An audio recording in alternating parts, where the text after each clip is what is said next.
Ben ritrovati a Me Sede che si tacche, la trasmissione dove parliamo di ricette friulane assieme a un ospite. L'ospite che arriva oggi viene da Trieste, è un poeta, è uno scrittore. Per lui ho pensato ad un piatto che arriva quindi da Trieste, ma più precisamente dall'Istria. Faremo un antipasto friulano che viene utilizzato generalmente nei pranzi di Natale. Ci si serviranno delle patate, farina, uova, del condimento, burro, pangrattato. Faremo lo struccolo di patate. Ci vediamo tra poco.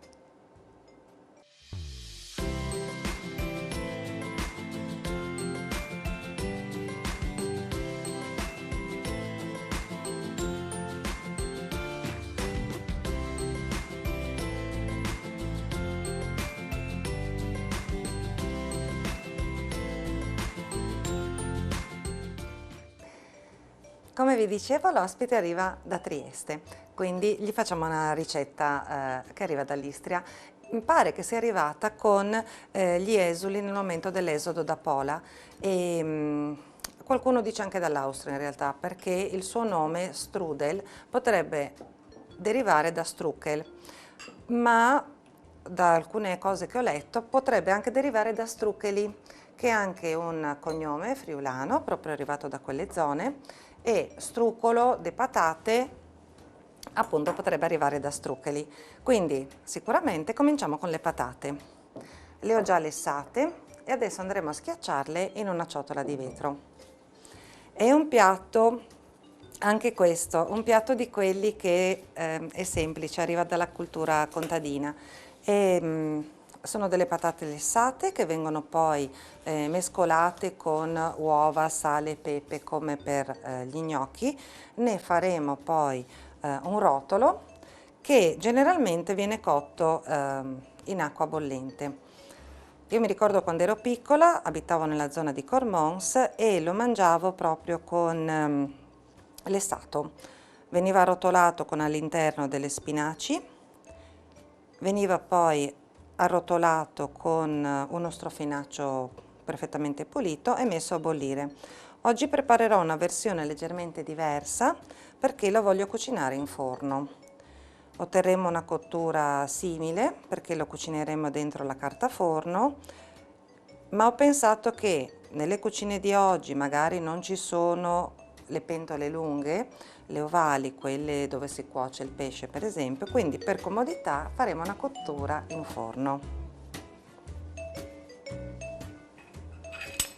Come per gli gnocchi, le patate sono ancora tiepide e le andiamo a schiacciare.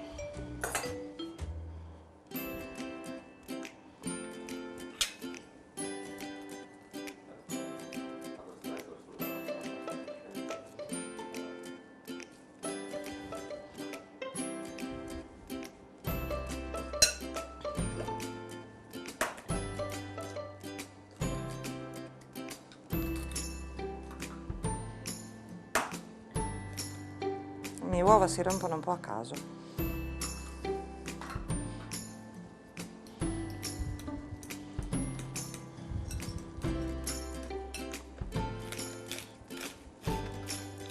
Un pizzico di sale, anche se le patate sono già state lessate in acqua salata. Un po' di pepe. Mescoliamo.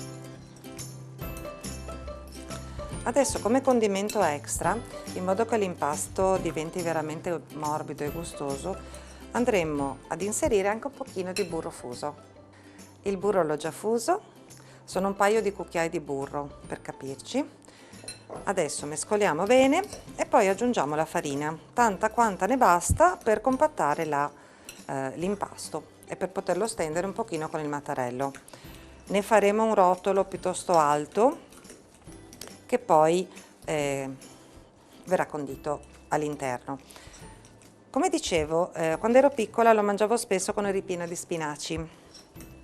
Si può fare anche con spinaci ricotta, ultimamente ne vedo spesso una versione con provola e del formaggio.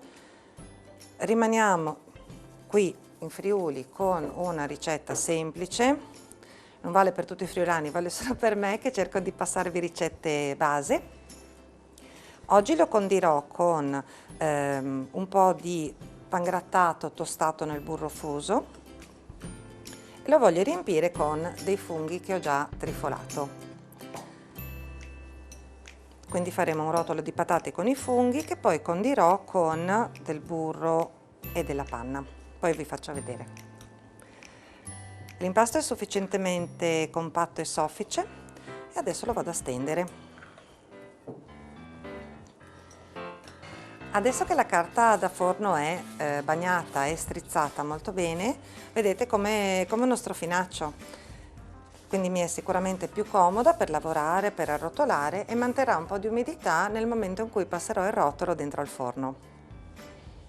Verso un po' di pangrattato in modo che poi rimanga all'esterno del rotolo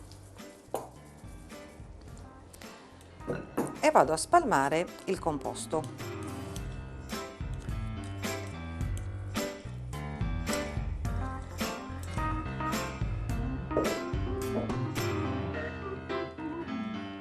Così, molto semplicemente.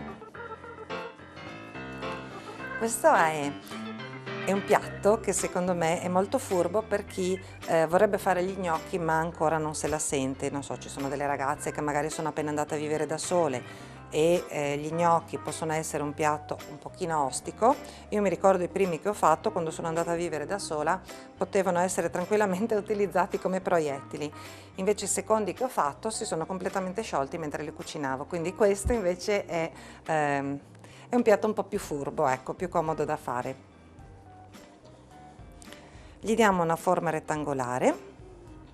Io ho tenuto i guanti un pochino umidi così la pasta non si appiccica tanto e non devo aggiungere troppa farina perché anche aggiungendo troppa farina chiaramente rischiamo che l'impasto diventi come i primi gnocchi che ho fatto io, quindi che diventi estremamente duro e non gustoso.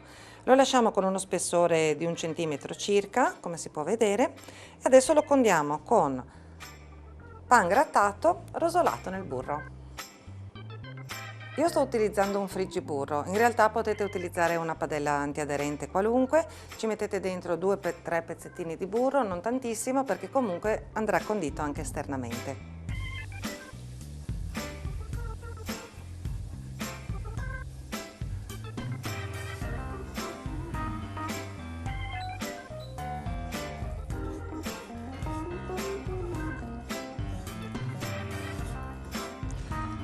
Ecco, cerchiamo un po' di spalmarlo sulla superficie, almeno nel senso della lunghezza, in modo che poi in ogni fetta ci sia un po' anche di condimento all'interno dello struccolo di patate.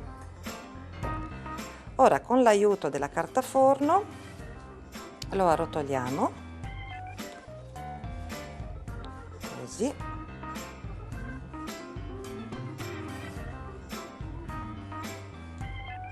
Ecco fatto.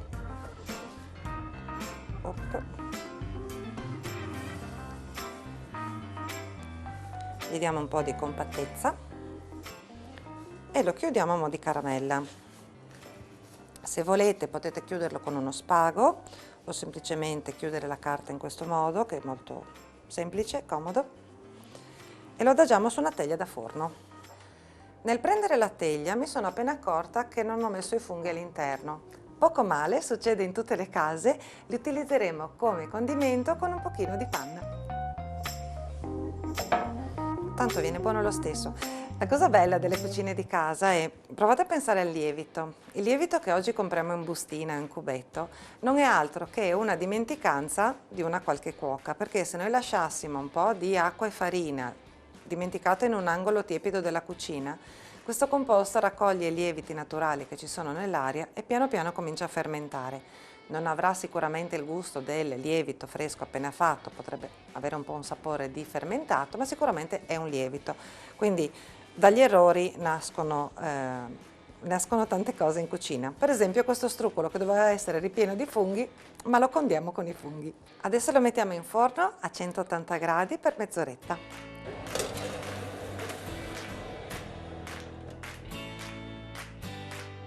Da cosa nasce cosa? Questo rotolo, nella sua maniera più povera, in effetti andava servito così, riempito con un po' di burro fuso con il pangrattato e condito con un po' di sugo di carne, un po' di sugo di funghi, oppure con una cremina che facciamo più tardi con burro nocciola e panna. Quindi, fatto il danno, rimediamolo subito, anziché avere un rotolo con poche varianti, ne aggiungiamo quella con i funghi. Semplicemente i funghi io li avevo già trifolati delicatamente, aggiungo un pochino di panna per renderli più morbidi e li scaldo un po' in padella.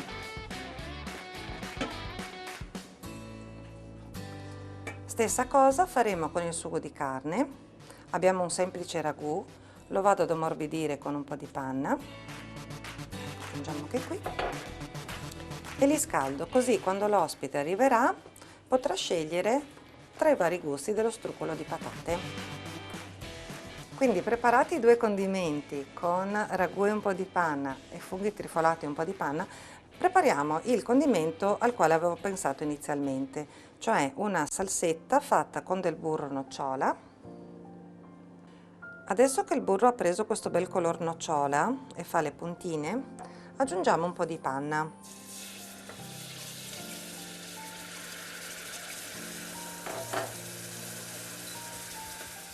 Spegniamo immediatamente il fuoco in modo che prenda la scaldatina ma non si addensi troppo.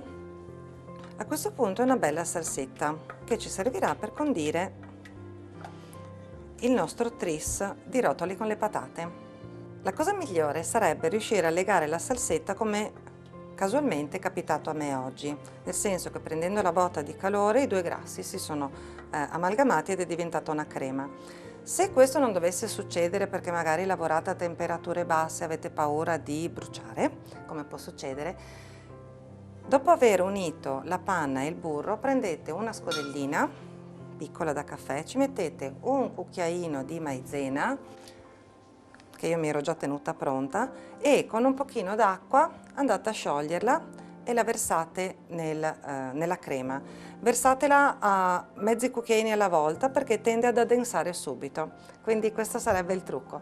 Ci vediamo tra poco con la lista degli ingredienti.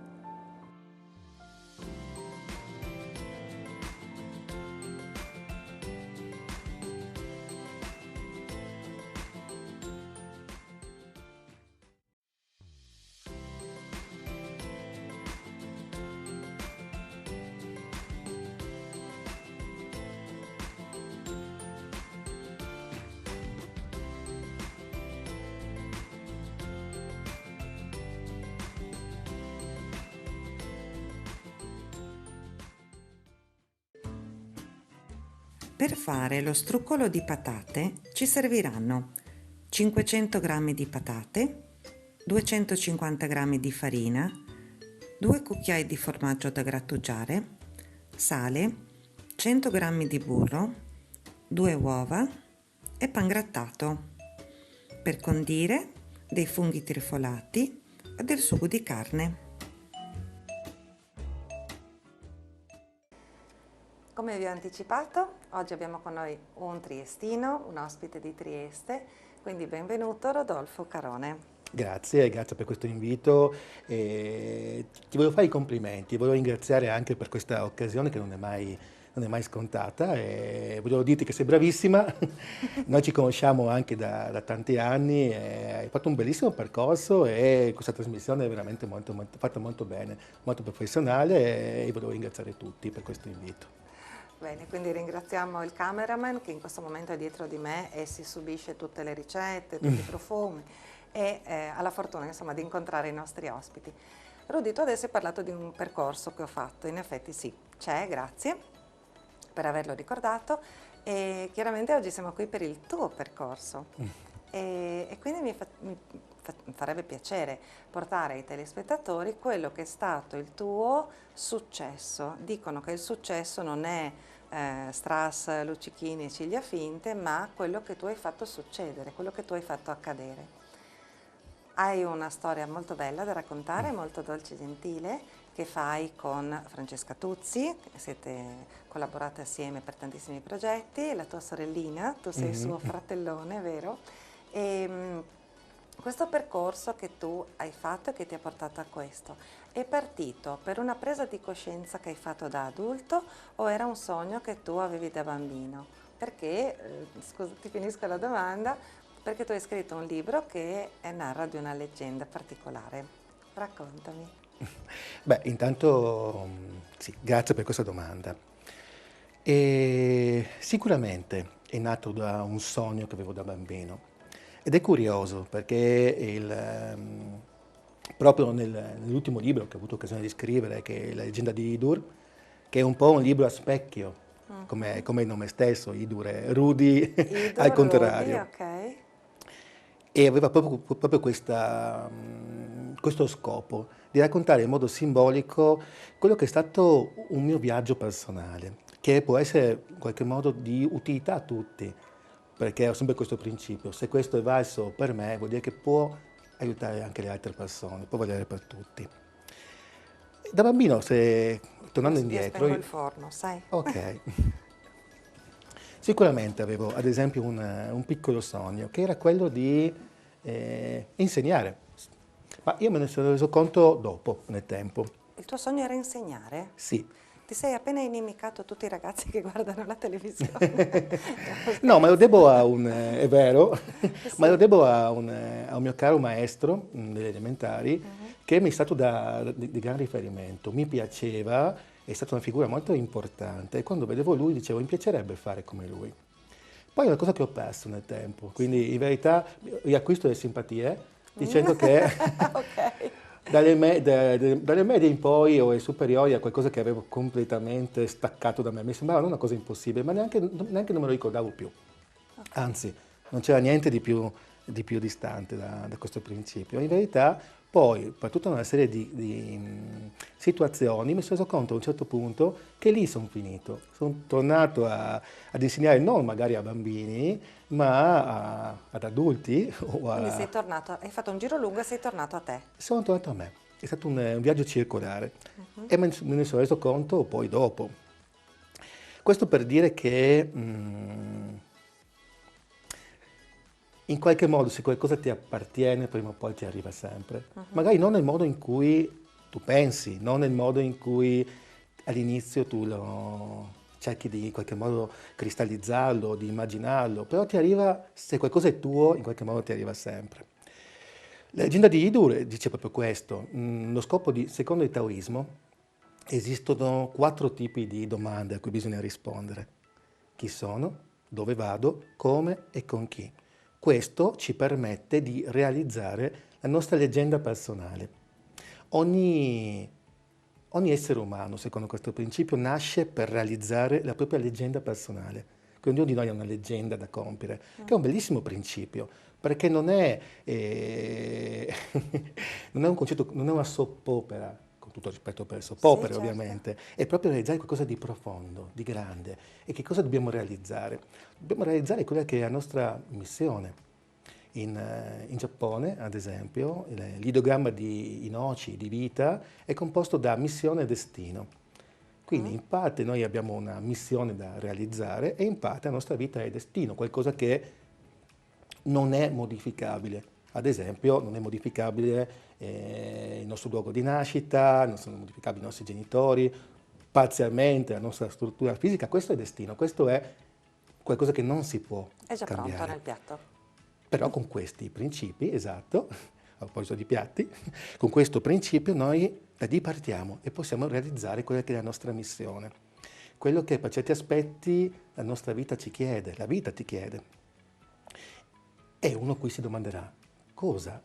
Come posso Sì. trovare la mia missione? Allora, mi sta affascinando questa cosa e sono rimasta colpita da questi 4 punti, perché tu hai detto Chi sono? chi, Dove? dove, Come? come e perché. E con chi? È E l'ultimo. con chi, scusa. Mi piace che non c'è il quando, come a dire, io diventerò quello che devo diventare, prima o poi. Non c'è un quando.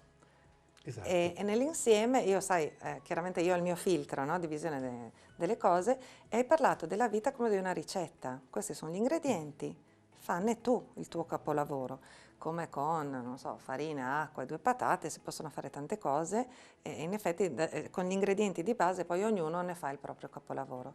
E tu di capolavori ne hai fatti diversi. Non è solo un libro leggenda, ma qui sulla tavola hai diversi attestati che sono arrivati come e con chi, se vuoi. Allora, diciamo che ripartendo Ok? da lì, per fortuna, a quanto sembra, è molto importante poi rispondere rigorosamente a quest'ordine. Chi sono, dove, da chi sono, come, Chi come? chi sono, come. Oddio, sai che lo passo un attimino? Perché Scusate. con chi? Esatto, È no. giusto? No. Chi sono, dove vado, come, con chi. Ah, Ok, ok. scusatemi. Ho avuto un attimino così. Chi, dove, come, con chi. E perché è importante? Perché se non ho risposto bene alle prime 3 domande, con chi poi diventa difficile. Se io sono un'aquila, ma non me ne rendo conto e non mi rispondo prima a questa domanda, cito l'aquila perché l'aquila è il personaggio poi Sì. del, E rischi del di libro. andare con i polli. O posso andare magari perché i polli sono già degli esseri più simili a me, ma se proprio non ho risposto a questa domanda, magari posso essere attratto da un serpente, ad esempio, che non è negativo o brutto, semplicemente una specie completamente diversa dalla mia. Certo. A me piace pensare che qualche volta possono essere attratto perché, sai, è bello, è suadente, è colorato, Sinuoso. è sinuoso e quindi posso essere attratto e magari sto con lui, ma dopo un po' posso risultare infelice perché magari mi dico il serpente è carino, bello, però sempre nei posti bui, sempre a strisciare per terra, non mi rende felice. Non è un Dove sei problema suo. un'aquila invece hai bisogno di volare alto. Assolutamente, lui non è sbagliato, lui sta dove deve stare nel suo ambiente, sono io che non sto dove devo stare. Il che non vuol dire che non ci si possa voler bene, vuol dire che magari non si è funzionali gli uni con gli altri. Certo. Beh, c'è Quindi tipo la di... prima cosa è imparare chi siamo noi. Esattamente. E Ok. come si risponde a questa domanda? Non lo so. È meno difficile di quello che noi pensiamo. In fin dei conti, la vita è una interpretata in 1000 forme, o in miliardi di forme se vogliamo. La vita ti chiede soltanto di essere ciò che veramente sei. La vita chiede all'ape di essere un'ape, a un cane di essere un cane, a un albero di essere un albero e a te di essere te. Quindi il primo modo per rispondere a questa domanda, che può apparire così complicato per la maggior parte delle persone, si dice che ogni illuminazione parte dal chi sono, per rispondere a questa domanda. In verità tu sei ciò che dici, pensi e fai. E la vera domanda che dovresti porti è questo ciò che sono? È questo quello che voglio essere? Bisogna qualche volta avere il coraggio di chiudere gli occhi e immaginare quella più grande visione, della più grande versione che hai di te stesso, in quel momento. E E cercare di che ti andarci, renda soddisfatto. di realizzarlo. Sì. Esatto, qual è Ok. la miglior versione di me? Poi non è qualcosa che è scritto su pietra, come dicevi tu, è una questione che si evolve nel tempo, perché è una domanda a cui magari risponderai in modo diverso man mano che evolvi, man mano che fai esperienza di vita, eccetera.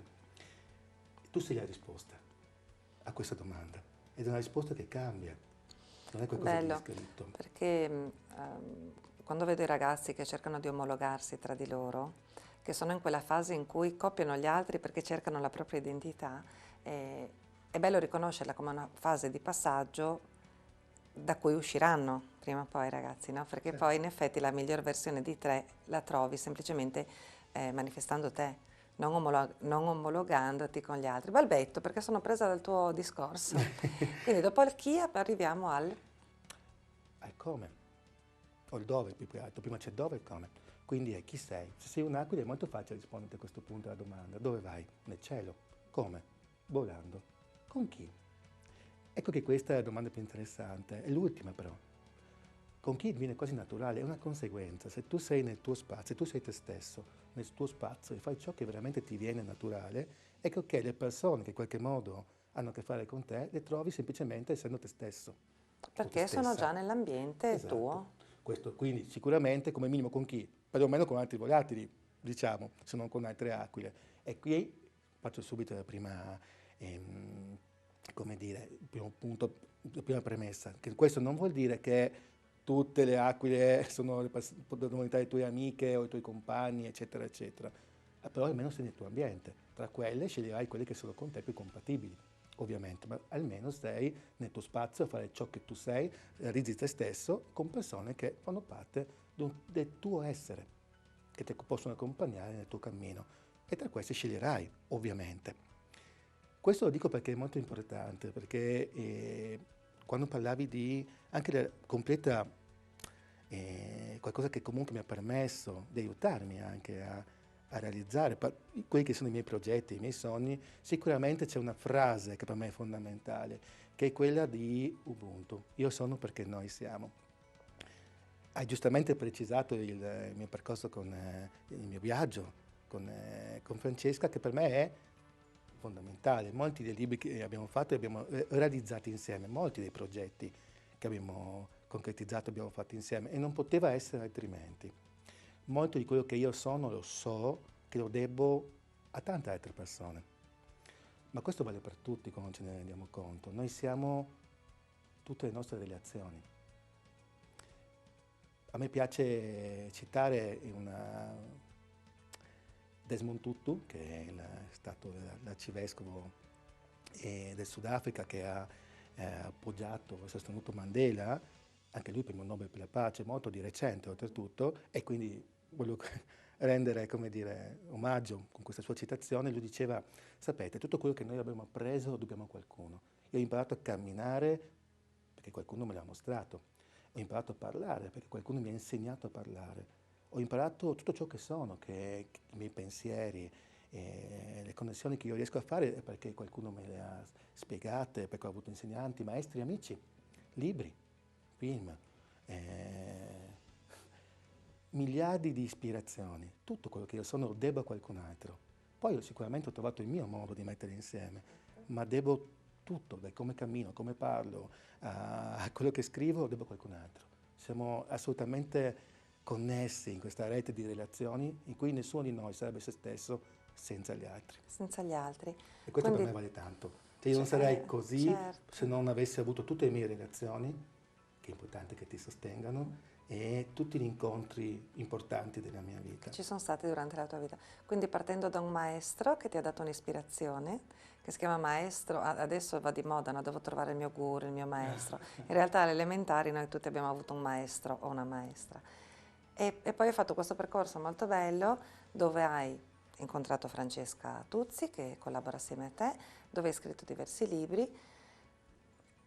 Purtroppo il tempo è quasi scaduto, vorrei arrivare quindi velocemente alla cosa più recente di questo tuo successo dato proprio come ho detto prima dal far succedere le cose, dal farle accadere. Sei stato premiato a Milano, mi faresti solo un brevissimo riassunto di questo premio che non posso anticipare perché purtroppo il tempo che abbiamo a disposizione è quello. Beh, ho avuto un grandissimo piacere di aver poi partecipato a questo concorso, che è Agenda dei Poeti, che premiava anche i libri editi a Milano. È un concorso internazionale, arrivano anche testi stranieri. Di solito è sempre ben partecipato e con mia gran sorpresa ho avuto la comunicazione di essere arrivato primo e quindi Primo a livello nazionale? Allora, i concorsi internazionali. Bene. Poi, se vogliamo essere proprio sincerissimi, sicuramente non ci sono stati tanti testi dall'estero, ma sicuramente a livello nazionale tanti testi sono arrivati e ho avuto il piacere di ottenere questa premiazione che è stata è arrivata esattamente 2 anni dopo la nascita del libro, quindi l'uscita ufficiale del libro. Quindi in qualche modo ai 2 anni ha avuto anche questo, quasi il suo compleanno, ha avuto anche questo premio. Quindi primo classificato all'Agenda dei Poeti, premio internazionale con il libro La leggenda di Idur. La leggenda di Idur, di cui abbiamo tanto parlato oggi. Io adesso farò assaggiare il piatto a Rudy perché mi ero veramente perso un attimo i tempi. Adesso abbiamo parlato che il quando non è contemplato, no, nel sogno da realizzare di ogni persona e anch'io un pochino mi sono persa il tempo oggi. Quindi ti faccio assaggiare subito lo struccolo di patate che ti ho preparato. Che da buon triestino apprezzerò sicuramente. Ok, l'ho fatto perché appunto sei triestino, vieni da Trieste, il tuo cognome è stato portato qua dal nonno, dalla Puglia, ma tu sei triestino e stai veramente dando lustro al Friuli Venezia Giulia, quindi grazie per questa partecipazione, grazie a voi per aver ascoltato.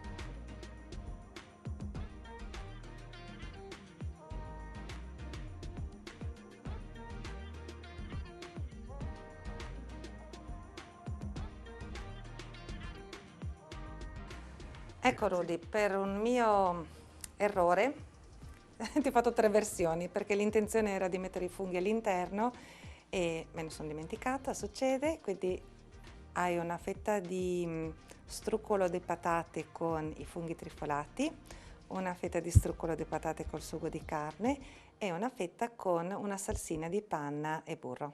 Buon appetito! Grazie. Già si presenta molto molto bene, quindi Ho voluto farti un piatto che ha una storia lunga perché arriva dall'Istria, dalle famiglie esuli di Pola.